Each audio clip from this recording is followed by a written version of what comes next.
is up, you guys? We are in week 2 of our series, Sinking Ship. And before we get into it, I'm just going to ask for forgiveness real quick. I am so sorry about my messy bed. I just realized that I haven't made it yet today. It's kind of embarrassing. So hopefully you'll forgive me. If you were here last week, you were here for the message where Jesus can turn anything into anything he wants, like anything bad to anything good in an instance. We even looked at the story where Jesus turned water into wine at that wedding. That's one of the most legendary, most iconic moments that we know of Jesus. Like, even if you don't go to church, you know about turning water into wine and how that was just like a game changer. I've been reflecting on it over the past week, and I've been thinking about every time I watch those wedding shows or whatever, some of those brides can be really fierce, kind of scary.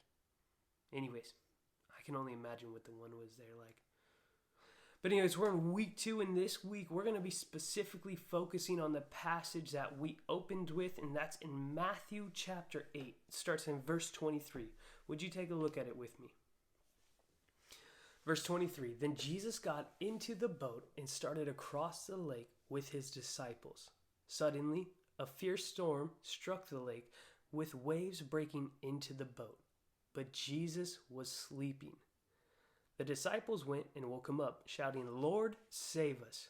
We're going to drown. Verse 26, Jesus responded, why are you afraid? You have so little faith. Then he got up and rebuked the wind and the waves, and suddenly there was a great calm. The disciples were amazed and said, who is this man? Even the winds and the waves obey him. So what are we going to be talking about more specifically this week when it has to do with this passage? And I'm sure you guys are all really familiar with this word I'm about to say. And this word, Jesus wants to change it into something else. But let's talk about the first word. The first word this week that we're going to be looking at specifically from this passage is panic. Have you ever experienced something so crazy that you actually don't know how to respond? Something that left you absolutely speechless? Imagine being in a final soccer match. It's the championship game, and you only have a minute left to score because the game is tied up. And then all of a sudden, the other team takes a shot on goal, but hits the bar, so you have a moment's relief, but then ricochets off of your teammate into the goal, and it leaves everybody speechless. And in an instant, you go from being speechless to in panic, because you only have a minute left to then even tie the game, let alone even win the game. And now we're trying to figure out in a panic what we should do next. So how do we even describe this word panic? What does this word panic even mean? Well, Webster's puts it like this. Panic is a sudden, uncontrollable fear or anxiety, often causing wildly unthinking behavior.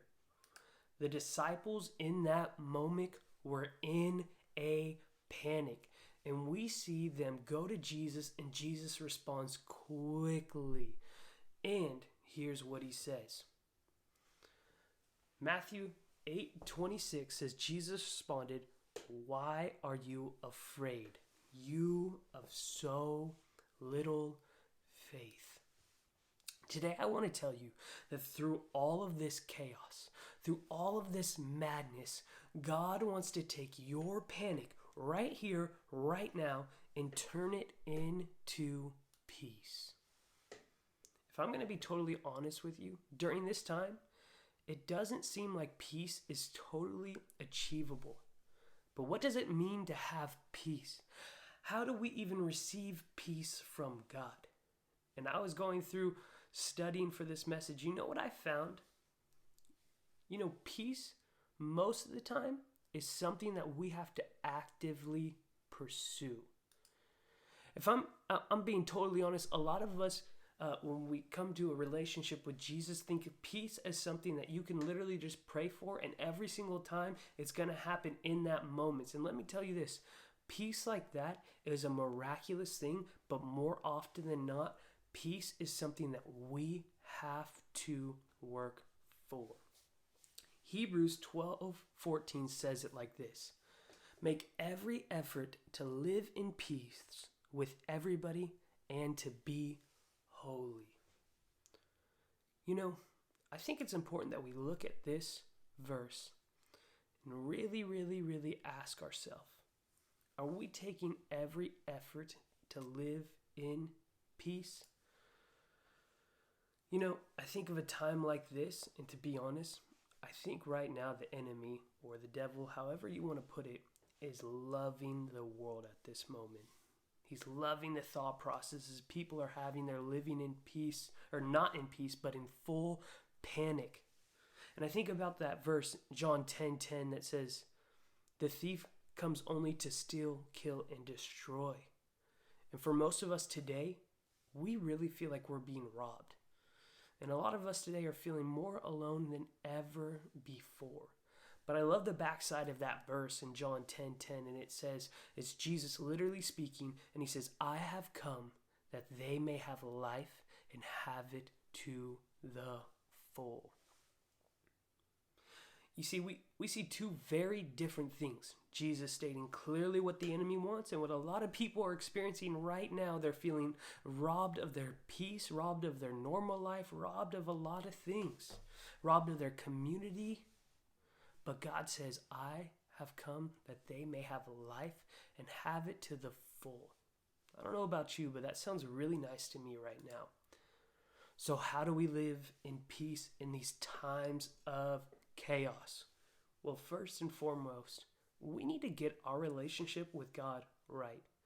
We need to go to him as the Father and say, Lord, forgive me of whatever I have done, and let me live this new life now.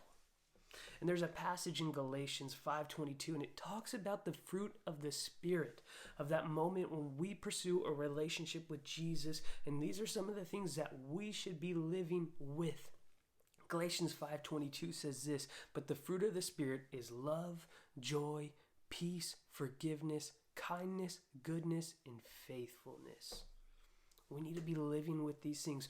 First and foremost, if we want to live in peace, we must first get our relationship with Jesus right. You're not too bad. You haven't done too many wrong things. God wants you just as you are right now, and to have a relationship with you today. The second thing is we need to make peace with all others around us. Listen, I know in middle school that could be a really difficult task. And to be honest with you, it's probably for pretty good reason too. But can I let you in on a little secret about middle school? And even about high school, if you're afraid of high school. All of those people that made fun of you, or maybe all those moments that you may feel like will define you for the rest of your life, actually don't. I can tell you this, as soon as you get out of high school, most people forget about any embarrassing or awkward or weird moments that you're having in middle school or even in high school.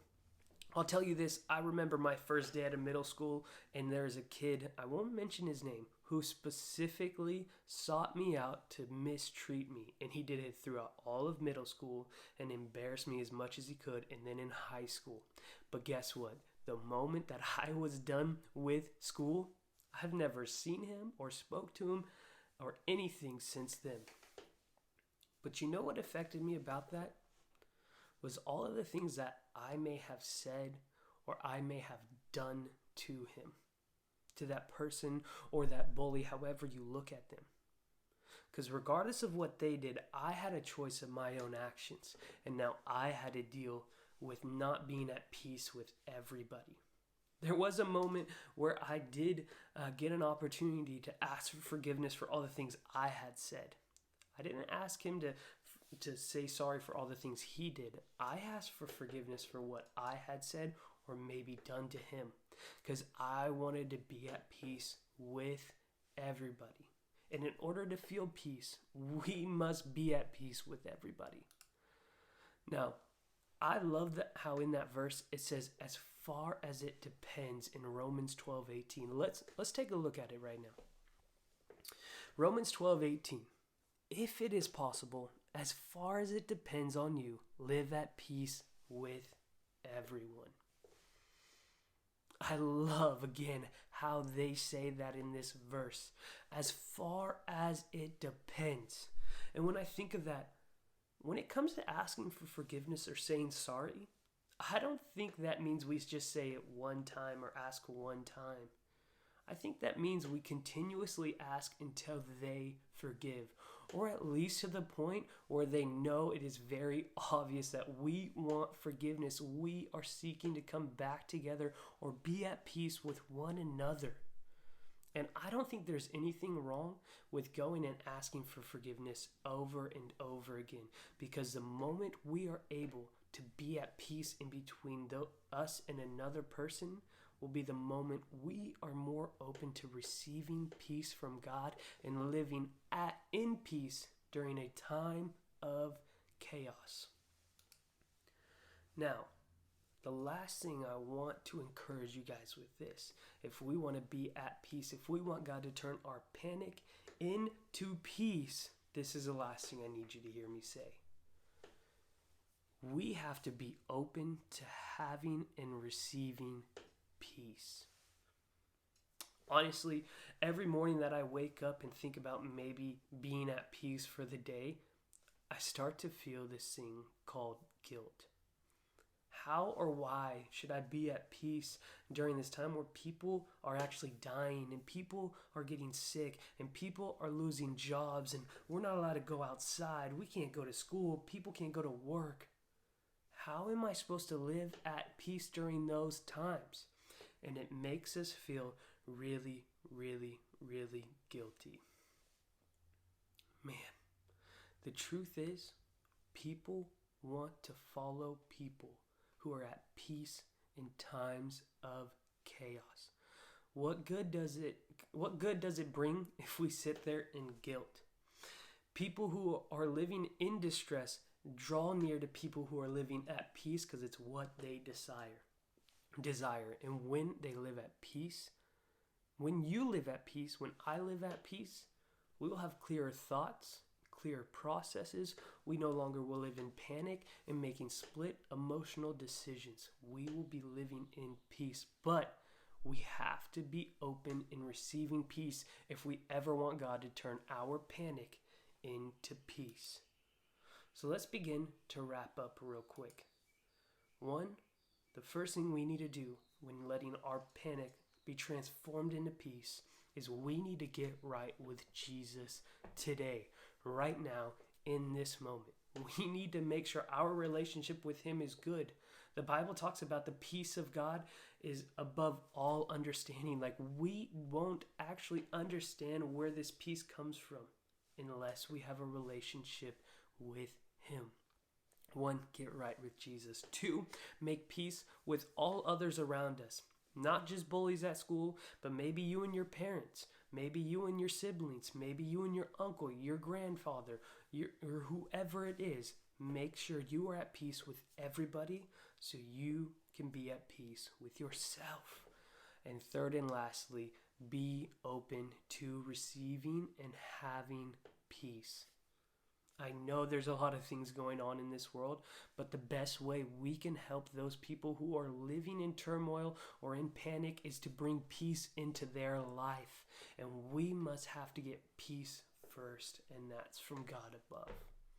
Guys, I'm so excited that you joined me and the rest of us here, not in this room, but like around us today.